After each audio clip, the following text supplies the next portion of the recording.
with a plateful resting on the mantel next to the usual glass of milk. Through the window, large snowflakes drifted down, glowing in the light from the porch, adding to the cozy atmosphere. "Are we going to start?" Olivia asked. "Of course," Mark replied. "You go first." Olivia opened the book, one she had cherished since her 6th Christmas and no longer really needed, and began to read. It was the night before Christmas, and all through the house, Mark took his turn. Not a creature was stirring. "Hey, you were supposed to start this year," Olivia teased. She had said the same thing the previous Christmas. "Too bad," Mark said, sticking out his tongue. "Not even a mouse." Olivia playfully glared at him. Mark smiled. Even now, 6 years after the accident that took his wife's life, it was sometimes difficult to look at Olivia without seeing Emma's bright blue eyes and golden hair.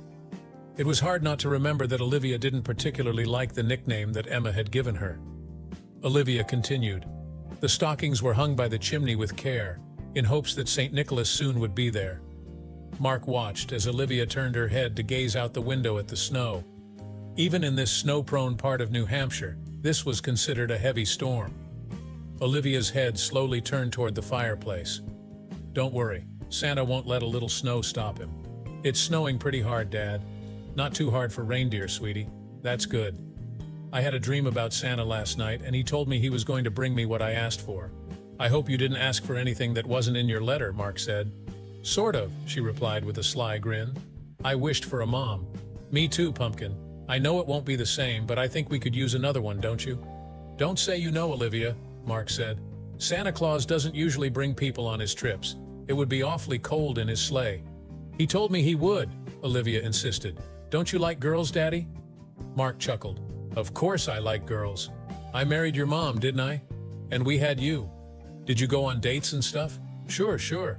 We went to the movies, out to dinner, and we enjoyed taking walks together, going ice skating and skiing. Don't you want to do that again?" "If I find the right person, sure." "Well, that's what I asked Santa for," Olivia said. "The right person. Santa told me to ask for anything I wanted, so I asked for something for both of us." "And what did he say?" "He said I would get a new mom before I got a new game console." Mark laughed. "That was a pretty safe bet given the price of new gaming platforms. I didn't even know you wanted a new game console. What's wrong with your old one?" "Nothing. It just doesn't play all the new games, I see. I'd rather have a mom anyway." "Well, thank you for asking, Olivia," Mark said. "For both of us. That was very thoughtful. Just don't be too disappointed if we don't find someone under the tree tomorrow morning, okay?" "Whatever you say, Dad. I love you." "I love you too. We need to finish so someone can go to bed." "Yeah, right. I'm going to catch him this year." "Okay, sweetie. Daddy's tired, and he knows who's going to be waking him up at 7:00. Just remember the rules." I know. I can't go downstairs before 7, but I can still sleep on the stairs, right?" "On the landing," Mark said with a nod. "I'll get your pillow and your comforter as soon as we're done." "Deal." When Mark's alarm clock went off, he looked at the red numbers. 11:00 p.m. Just enough time to transform the living room and still get some sleep. He got up as quietly as possible and crept out of the room. The hundreds of miniature multicolored lights on the Christmas tree cast a festive glow on the staircase. Good thing too, Mark thought. Without the light, he would have tripped over his daughter, sleeping peacefully on the landing. He stepped over her and silently went about the bittersweet task of creating Christmas. It was something Emma had loved to do, even before Olivia was born. The old farmhouse they had bought 10 years ago seemed to come alive at Christmas, as if the other seasons of the year were just appetizers. After Olivia was born, the decorating had grown to take nearly 2 hours. Mark had scaled it back in recent years, but still spent enough time to convince Olivia that Santa had visited. When he was done, he considered taking her back upstairs. Kids that age were like rag dolls when they slept. But Pumpkin would be disappointed not to wake up on the stairs. It would still be dark, but in the glow of the tree, she would see the filled stockings, the empty cookie plate, and the drained milk glass. She would convince herself that she had just missed him. Next year, she would say to herself. Next year, as long as nobody had spilled the beans about Santa Claus, she would catch him in the act. Mark tiptoed upstairs and returned to his bed. He was counting on 6 hours of sleep before Olivia would burst in to wake him up and drag him downstairs. The knock at the door was faint at first.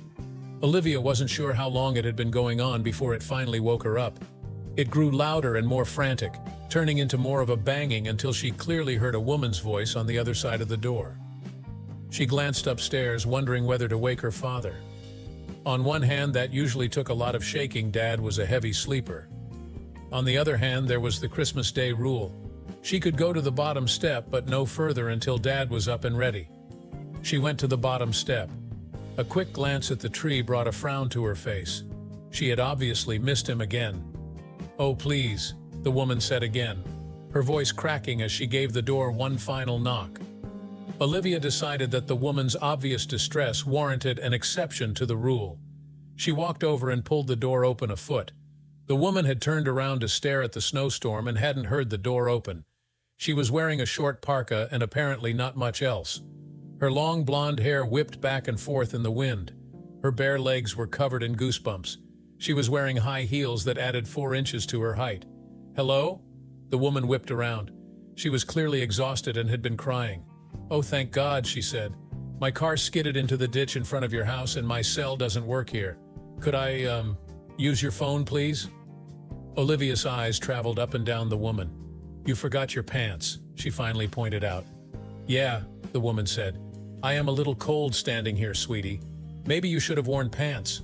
Could I please come in?" the woman begged, tears forming in her eyes again. Olivia rolled her eyes and let the woman into the foyer. "You're not a crazy person, are you?" "I'm sorry," the woman said, turning around to face Olivia.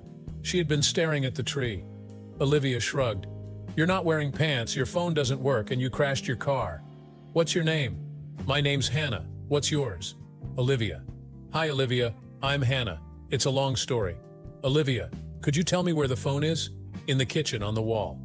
Hannah walked through the dining room toward the doorway Olivia had pointed to. Olivia followed her. "Thank you," Hannah said as she picked up the phone. "I'm just going to call my dad. Hell, come pick me up and you can get back to sleep. I guess Santa's been here already, huh?" "Yeah, I knew you weren't him anyway. He comes down the chimney." "That's right." "Olivia, are you going to stand right here while I call?" Olivia nodded solemnly.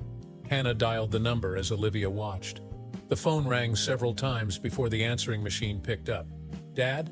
Mom? It's Hannah. Are you there? Pick up the phone. Hello? Call me back, please." She read the number off the phone and then looked over to see Olivia's eyebrows shoot up underneath her dark bangs. "You said a bad word," Olivia said. "I'm sorry. Don't tell your dad, okay? It looks like I'm going to be here for a while. It's only my dad. My mom is gone. Do you want some pants?" Sure. That would be very nice. Thank you, Olivia. Maybe you should wake up your father. I know where the pants are." She ran off and returned several minutes later with a pair of her dad's sweatpants from the laundry room. Her eyes widened as Hannah peeled off her coat to reveal a red silk top and red panties. "I know," Hannah said with a shake of her head. "Men. You don't have something like a sweatshirt, do you?"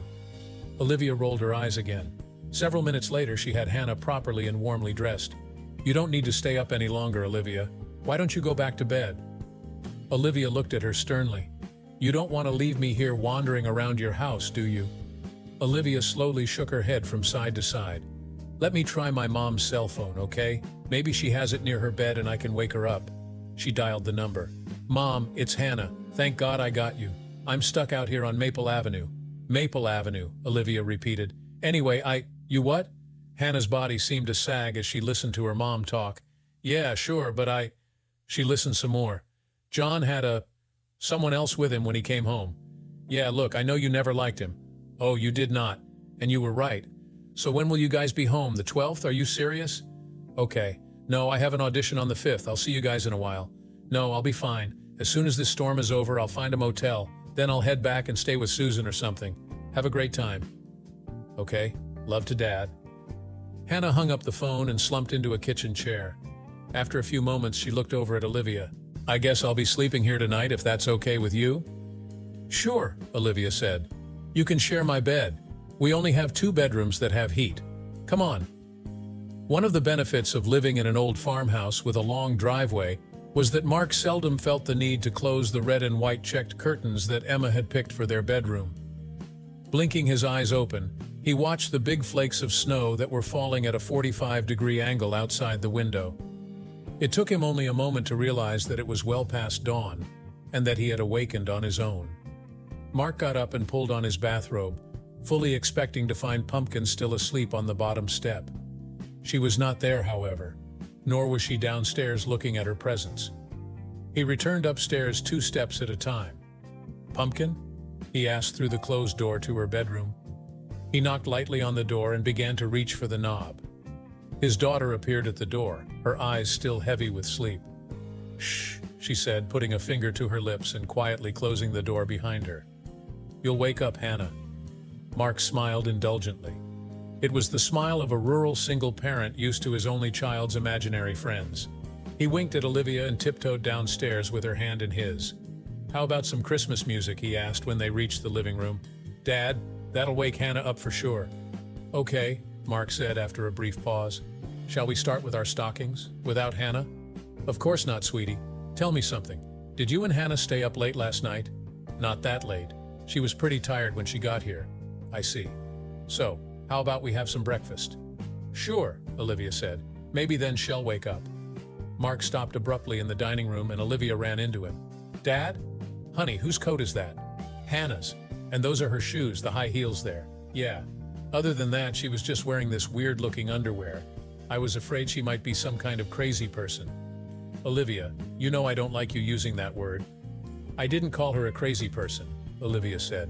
"I just asked her if she was a crazy person." "Olivia, I know. Still anyway, she said she was cold, so I gave her some of your sweats and turned my heater up last night. Is that okay?" Mark turned and squatted down in front of his daughter.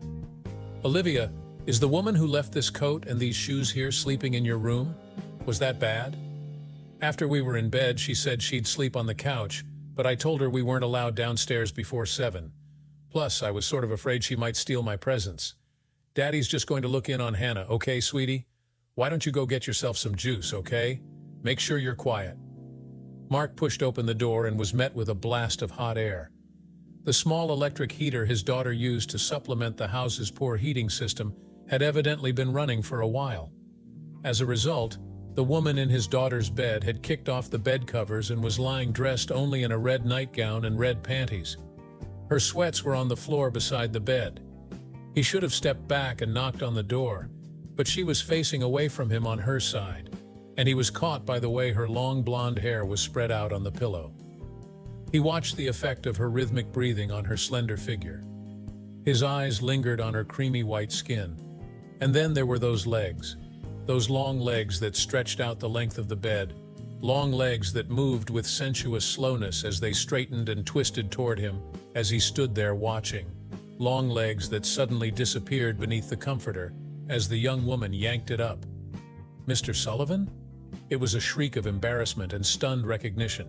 As he stared into her wide blue eyes, Mark realized that he knew her as well.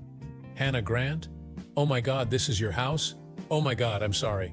Hannah, I was just making sure you were okay. Why don't you put those sweats on and come downstairs?" He backed out of the room and fled down the stairs. Back in the kitchen, Olivia was breaking eggs into a bowl for him to scramble. Hannah joined them a few minutes later. "Hey Hannah," Olivia said. "Merry Christmas. Merry Christmas to you too, sweetie. And, to you too, of course, Mr. Sullivan." "You guys know each other?" Olivia asked. "Hannah was in 12th grade when your mom and I first came here to teach," Mark explained. "Your mom was my first drama teacher," Hannah said, smiling at the memory. "She was just so encouraging." "She means in contrast to me," Mark said. "He gave me a B-. She deserved a B-. Your mom thought I was a wonderful actress. She still deserved a B-. I so did not. It was the only grade I ever got lower than a B+. That grade got me waitlisted at Juilliard, but she got in after months of waiting." "You're an actress?" Olivia's eyes darted back and forth between the two as if she were watching a tennis match. "That's cool," Olivia went on without waiting for an answer. "Can you cook the eggs now, Dad? I'm hungry. I put in some extra for Hannah." "Thank you, sweetie," Hannah said. "That was very thoughtful of you." "Coming up," Mark said. "You handle the toast, okay?" "Okay." Olivia ran back to the pantry to get the toaster as Hannah and Mark continued to talk. "Look, I'll be out of here this morning, Mr. Sullivan. Like I said, I didn't know it was your house. It turns out my parents are on some cruise in the Caribbean, but I'm sure I can get somebody to pull me out of your ditch. Have you looked outside yet?" "No," Hannah said. Her eyes drifted toward the window. "That's a bad word," Olivia said, returning with the toaster. "I'm sorry, Olivia," she said. "How old are you, sweetie?" "I'm 9. How old are you?" "I'm 31. "Okay," Olivia said. "Were you telling Daddy why you came to visit us in your underwear?" She was just about to, Mark said with a smile. He poured a dollop of milk into the bowl and turned on the burner. Hannah gave Mark a glare before deciding how to proceed in Olivia's presence. "Maybe we could just say that my boyfriend and I had a disagreement last night, so I left the house without really thinking and headed home." "Well, I think you're going to be stuck here for at least the next 3 days," Mark said. "So where do you live?" "I was living in Brooklyn," Hannah answered. "I'll have to find something else when I get back." "It was his place?" Olivia asked. "My what, sweetie? You told your mom you had an audition on the 5th. "An audition," Hannah corrected her. "I can stay with a girlfriend until then." "Susan?" "That's right," Hannah said. "She remembers everything she hears," Mark said, "so be careful what you say around her." "All right, Pumpkin, start toasting and I'll start cooking." "So, what are you auditioning for?" "A play by Richard Whitman, Labyrinth." "Don't tell me you're auditioning for Catherine." "As a matter of fact, I am." "You say it like there's something wrong with it." "And how do you know about it anyway?" "It's brand new." "It's not as new as you think. I saw it back in college when he was still working on it. It's just never been to Broadway before. And there's nothing wrong with Catherine. She's the pretty one, right? Gets the guy, lives happily ever after?" "That's right. But you'd make such a much better Stephanie." "Stephanie?" Hannah screwed up her face. "But Stephanie is a whack job. She's also the emotional center of the play," Mark said. "That's been your issue all along, Hannah." "What are you talking about?" "Emma loved your acting, the way you could command a stage and draw an audience's attention. But you always went for the pretty girl roles." "Are you saying I'm not pretty?" Hannah asked. "I think you're pretty," Olivia interjected. She was now toasting her third set of bread as Mark divided the eggs up among 3 plates he had taken down from the cupboard. "Of course you're pretty," Mark said. "You're a beautiful woman, Hannah. But pretty girl actresses are a dime a dozen. You could be such a good actress, a real actress, doing real acting. There are lots of women who can play Catherine and do a good job, but there aren't many actresses who can play Stephanie. If I'm such a good actress, how come you gave me a B-? Emma gave me an A+. Emma taught a drama class. I taught a literature class about drama. And in my class, you never applied yourself like you did in hers." "Can we open presents now?" Olivia asked. Mark and Hannah looked over at Olivia. Her plate was empty, while the plates of the 2 adults held scrambled eggs that were growing colder by the minute. "Sweetie, Hannah and I are going to be arguing all morning at this rate," Olivia complained. "So maybe we could go into the living room and you guys could finish yelling at each other there." "Pumpkin, we're not yelling. We're just having a discussion." "Yeah, right," Olivia said with a snort. It had seemed like such a good idea asking Santa Claus for a new girlfriend for Daddy. She hoped he hadn't messed up her other presents this badly. "I tell you what, you go on ahead, and Hannah and I will finish our eggs. We'll be right behind you, and then we can open our presents." Olivia raised her eyebrows and gave her father a skeptical look. "We won't even talk about grades or acting." "Okay, sweetie," Hannah said. Olivia gave a quick nod and dashed into the other room. "What a sweetie," Hannah said as they returned to their breakfasts. "Yeah, thank you for the card you sent after Emma died, by the way. I still have it somewhere. It meant a lot to me that you wrote about her teaching." "She was my favorite teacher," Hannah mumbled. "Even more than my professors in college. That means a lot, too." "Well, we'd better not keep Olivia waiting. Have you had enough?" "Yes, thank you, Mr. Sullivan.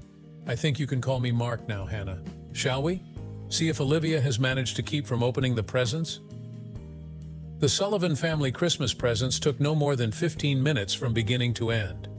One of them was a board game, and Olivia wasted no time insisting that her father and her new friend play it with her. The morning passed in high-spirited competition that ended with Hannah claiming the win. Mark escaped his daughter's demand for a rematch by noting that the turkey had to go in the oven, so Olivia and Hannah played a second time. Olivia skipped into the kitchen a while later, loudly proclaiming her victory. Hannah followed a few minutes afterward, having put the game pieces back in the box. "Dinner should be ready around 2:00, Mark said. "Hannah, some of my clothes might fit you unless you'd rather wear sweats all day. Or if you have clothes in your car, I'd be happy to go out and get them for you." "I wish," Hannah said.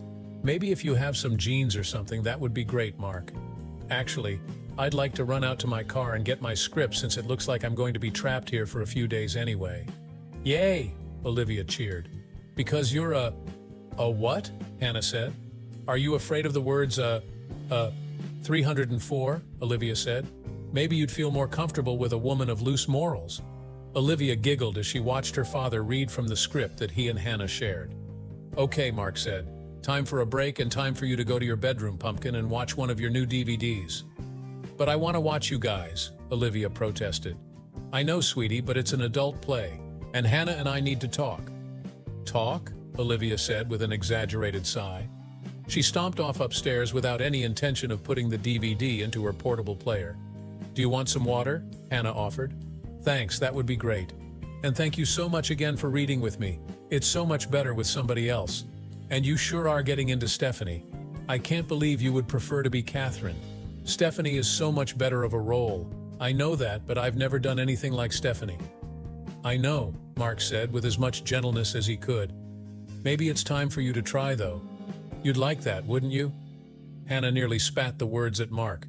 "You could sit in your suburban house and look out the window at your SUV and your little dog and your 2.3 children and think how much better your life is than mine." Mark opened his mouth to answer, but Hannah had a full head of steam. "Have yourself a stupid party. Invite the neighbors over. Look at my sister, everyone. Look at the loser. She can't stay off drugs. She can't stop drinking. She can't even satisfy herself." Mark had the next line, but found that he was watching the tears running down Hannah's face. A giggle from the top of the stairs broke the mood. "Pumpkin," Mark growled. "I wasn't listening," Olivia protested. Mark and Hannah heard the patter of feet in the hallway and the slamming of Olivia's door. They both burst into laughter. "That was wonderful," Mark said. "It's hard," Hannah said after a deep breath. "Of course it's hard. That's what makes it good. Thank you, Mark. Thank you for encouraging me to do this. I still don't know if I'll be able to audition for Stephanie, but I've learned a lot just reading it." "Hannah, you just walk in there and you say, 'Look, I realize I'm here to read for Catherine, but I'd rather read for Stephanie.' All they can do is say no." She took another breath. "Okay, Mark, I'll try." She leaned over and gave him a kiss on the cheek. "Take the chance, Hannah," Mark said. "Sometimes you just have to take the chance. And God bless Daddy and Mommy in heaven and our new friend Hannah, who could maybe, one day, just one more day." Hannah laughed out loud as Olivia opened one eye from her position kneeling beside the bed.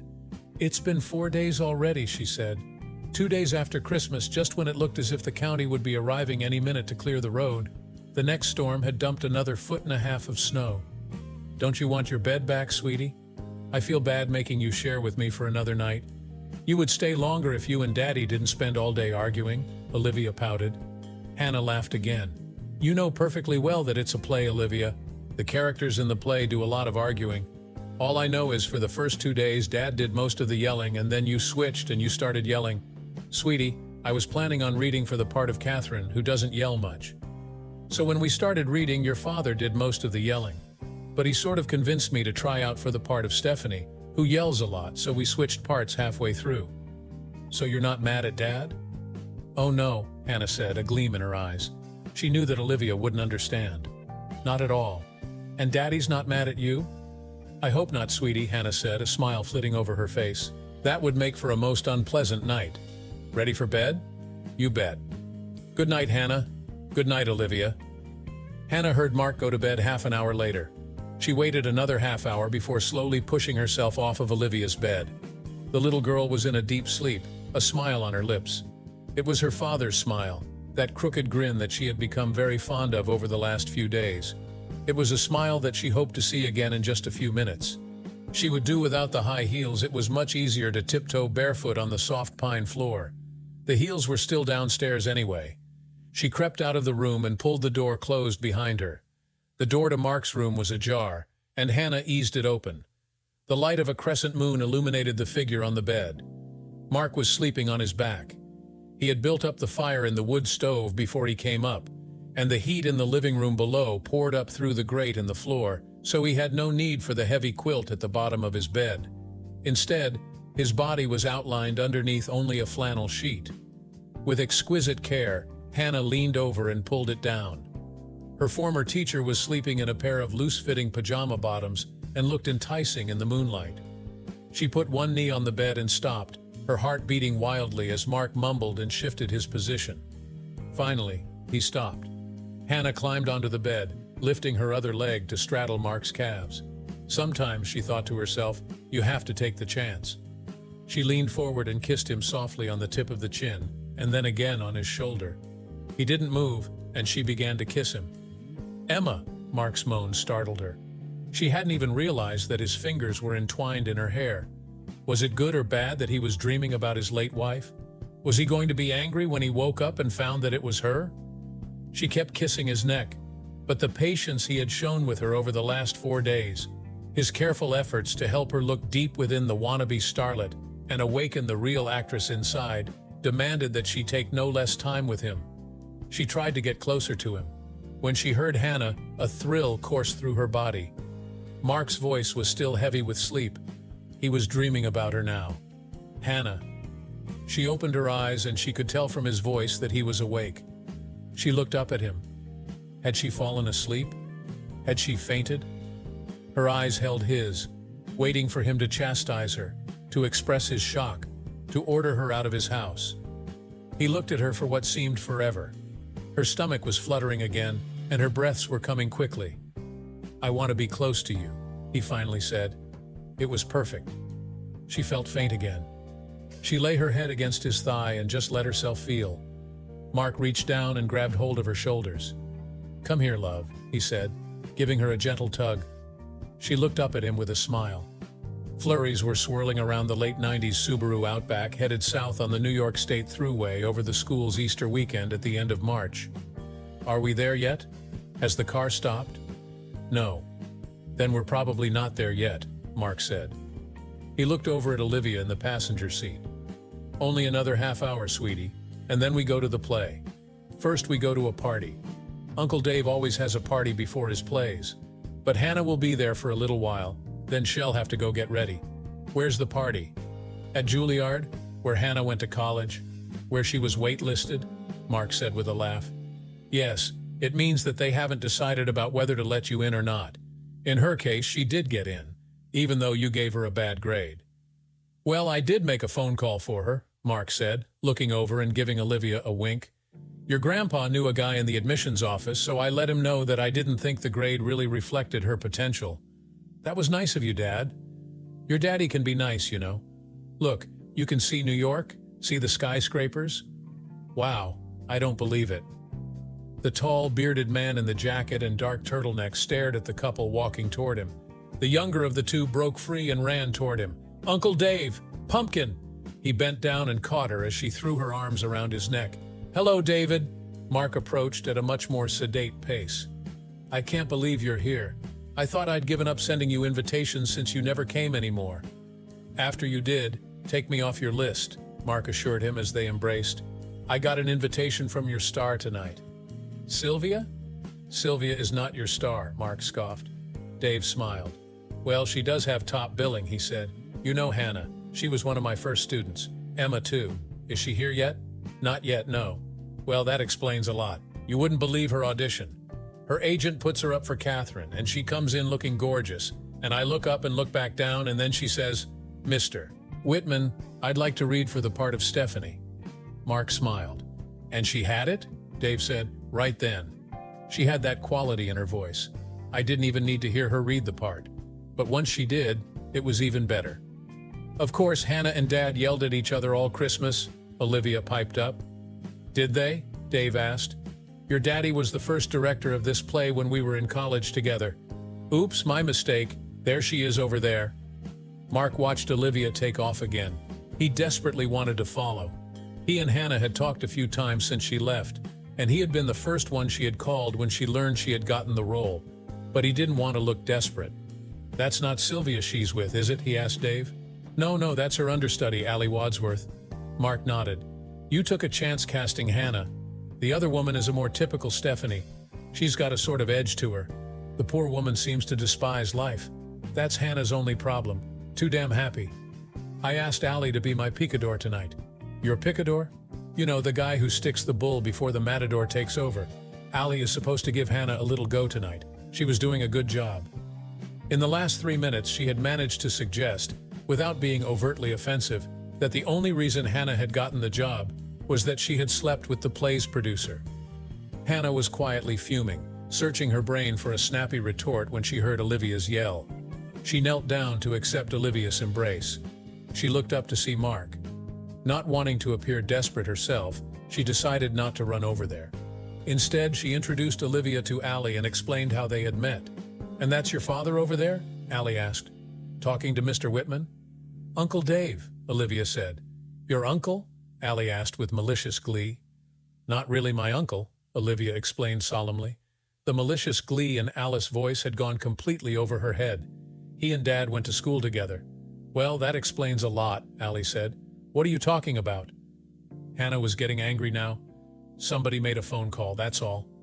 "I read for the part," Hannah said through gritted teeth. "Your little suggestion that Dad made a phone call," Olivia said. Allie laughed aloud. "What?" Hannah asked her. Olivia looked up at her with wide eyes, uncertain of the look she was getting. "Daddy told me he made a phone call for you." "Son of a," Hannah said. She looked over at where Mark was talking with Dave. Her reservations about going over there had disappeared. "You stupid son of a," she said, trembling as she stood in front of him. "What? You made a phone call? You son of a," she spat. She threw her drink in his face for good measure. She added a slap to his cheek before storming off. "That's perfect," Dave said. "What?" Mark asked. "That's the attitude I need. She's going to slay them tonight." "But she thinks I called you," Mark said. "She obviously thinks I got her the part. You and your goddamn picador. Tell her tomorrow, pal. Let her read tonight's reviews first, okay?" Mark nodded. He sat in the audience that night and was slain. Mark sat alone at the restaurant in the late summer sun. School was beginning in another week, and he and Michelle would have precious few weekday evenings together for the next few months. She had just started teaching French last year, and it had taken Mark until a few days before the end of the spring semester to agree to her repeated hints that she would love to be asked out. She was a very attractive brunette. Her only flaw in Mark's eyes was her youth. At 24, she was 12 years younger than Mark. Finally, though, on the day after Hannah accepted a Tony Award in the company of an actor who had looked just as handsome as Hannah when they had been standing together on the red carpet, he gave in to her almond eyes, her auburn hair, and her winning smile. Olivia hated her at first, of course. She wasn't Hannah. Even now, Olivia still wasn't overly fond of his new girlfriend and didn't understand why Hannah didn't call anymore. Hadn't she and Daddy made up? Mark had lied to her. He told her that he had explained the misunderstanding, but that Hannah was just too busy with her play. The truth was that while the reviews of Labyrinth had been good, the reviews of the performance of Hannah Grant were over the top. He couldn't tell her. He was afraid of taking that away. It was her dream to act, to get reviews like that. Whatever she had felt for him that night that she had crept into his room, she would get over it, just as Olivia would get over her. Olivia and Michelle had spent the afternoon together, bonding with any luck over a mutual love of bicycling. He looked at his watch again. They would be here any minute now. "Mark?" He looked up. Hannah Grant looked even lovelier than usual. She was wearing an electric blue blouse that stretched and bunched in all the right places. It topped a pair of black pants that appeared glued to her shapely legs. He jumped to his feet. "Hannah? This is my mom and dad. This is Mark Sullivan. The Mr. Sullivan who gave you the B-?" Mark and Hannah couldn't resist smiling at each other. "Never let that go, did you?"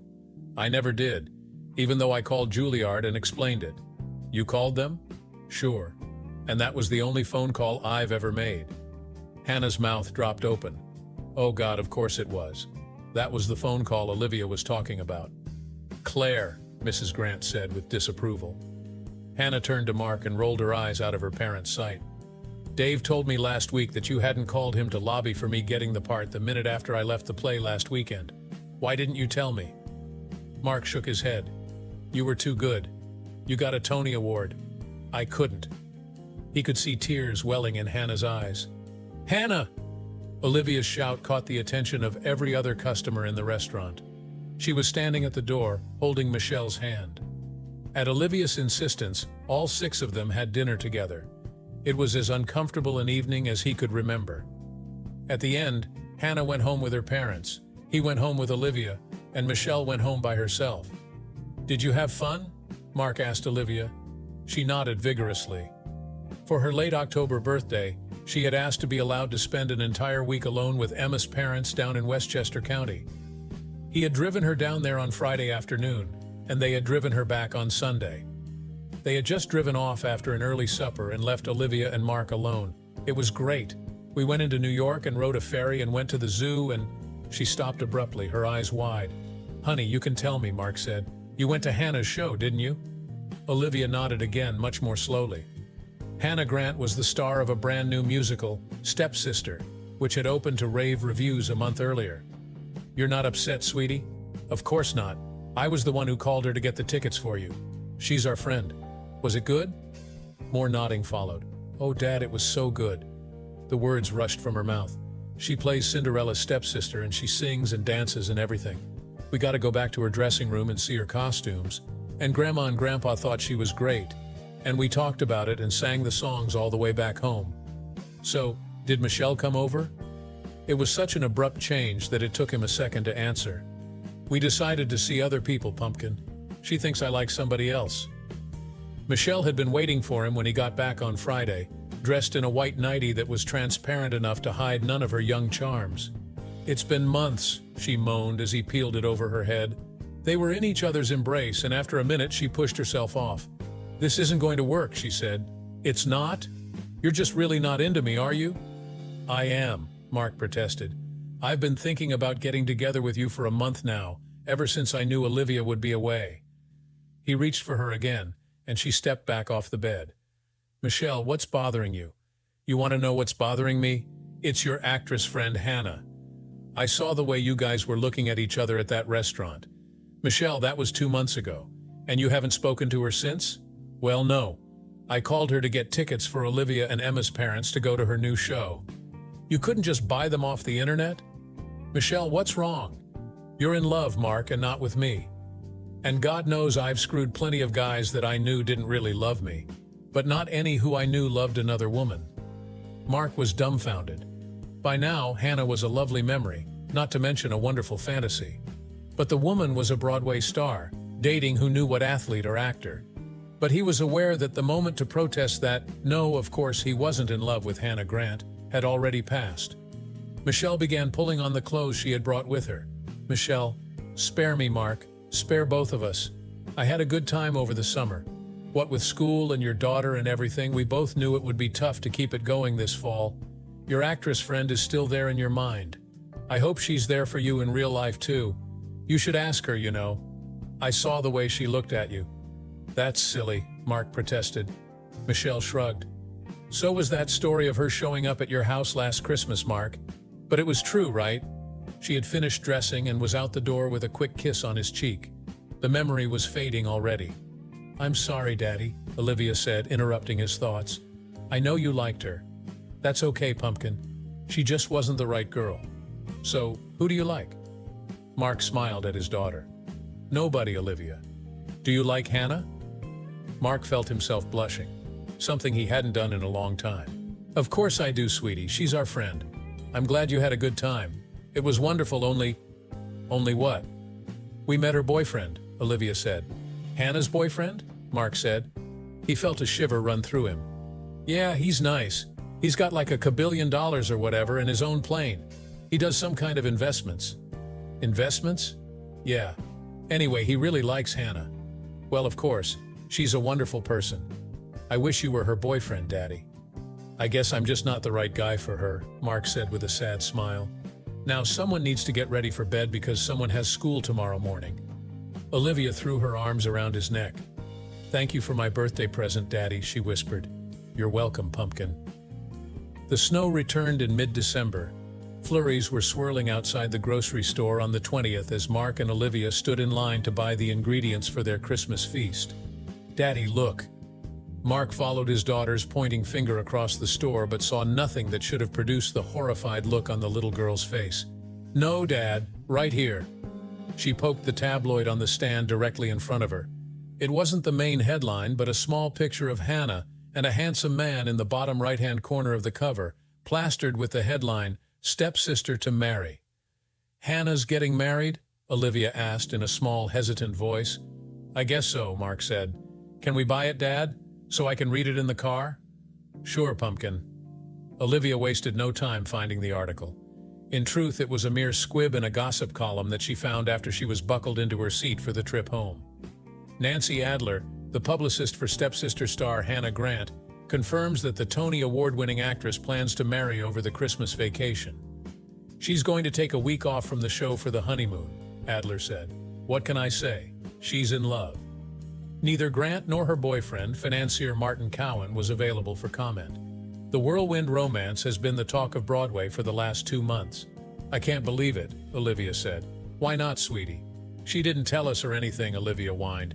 It's not like we're her family, Olivia. We should be. At 9, Olivia hadn't yet learned how to mutter under her breath so that no one else could hear. Mark found that he too was wondering what would have happened if things had worked out differently. He took a quick look over at Olivia, resolving then and there to buy her the one present she had been asking for, and that he had so far resisted buying. Okay, Mark said, you go first. No, Dad, this year you go first. Mark closed his eyes for a moment. His little girl was growing up. In the coming year, she would probably learn the truth about Santa Claus. Well, Olivia asked, are we going to start? Sure. It was the night before Christmas, and all through the house not a creature was stirring, not even a mouse. Yes, the stockings were hung by the chimney with care. Are you sure you don't want to put up our regular stockings? Together they looked at the fireplace. In place of the usual red felt boots, Olivia had insisted that Mark hang 2 fishnet thigh-high stockings that she claimed to have borrowed from Mark's sister the week before. Aunt Kate said the bigger the stockings, the more presents you got, Olivia said. Mark smiled as they continued reading. Fortunately, he had purchased a number of small presents this year. With luck, he would be able to fill Olivia's stocking without having her think that Santa had cheated her on the presents under the tree. When they were finished reading, Olivia took her place on the landing and was asleep within minutes. A few minutes later, Mark stepped over her and climbed the stairs to his own room. His alarm went off at 11:00, and he was stunned not to see Olivia where he had left her. Sure that she had simply crawled back into her room, he descended the stairs, and there she was, sitting on the hearth, wearing the stockings along with the same red nightgown and panties she had been wearing last year. A cheery fire crackled behind her. Mark walked over to stand in front of her. Hannah? He said with disbelief. Hannah Grant? But you're getting married. She gave him a coy smile. I am. But what about Martin? Martin realized that I was in love with someone else. But the article never said I was marrying Martin, Hannah said with a giggle. You need to read more carefully, Professor. I didn't read it. Olivia did. She read it to me while we were in the car. She was devastated. Hannah laughed and patted the hearth beside her. Mark sat down and Hannah gave him a long, lingering kiss. Silly man. She set this up. She called me on Thanksgiving and told me that you liked me and I liked you, and we should just stop seeing these stupid other people and get married. And I couldn't think about anything else. That's when Martin and I broke up. So I called Olivia and made some arrangements for Christmas Eve. You mean she knew the article was a fake? Mark asked. Hannah nodded. So I bought her that game console for nothing. Hannah laughed again. I guess acting runs in the family, she said. By the way, she's at my parents' tonight. My mom drove me over here and took Olivia back with her after she let me in. But what about Santa Claus? Mark, she knows about Santa Claus. She was the one who suggested lighting the fire, and she told me it was more fun getting your present herself. My present? Hannah held out her arms. Would you like to unwrap it? It was Mark's turn to smile. You took quite a chance believing Olivia, didn't you? About my loving you, coming here and waiting for me. Sometimes you have to take the chance, Mr. Sullivan. I do love you, Mark. I love you too, Hannah. I only have one question. What's that? When Olivia was leaving tonight, she told me it was my poem. Now, what was she talking about? Does she know any poems? Mark shook his head. Other than the one we read earlier tonight, no. Which poem is that? The Night Before Christmas. I always read it so that it was not even the mouse that was stirring. Hannah started giggling. A moment later, she rolled off the hearth onto the floor, clutching her stomach. What? Mark asked. Not a creature was stirring, not even a mouse, she prompted. The stockings were hung by the chimney. Mark continued with Hannah. she blurted out, and he joined her on the floor. When they finished laughing, they snuggled together under the glow given off by hundreds of tiny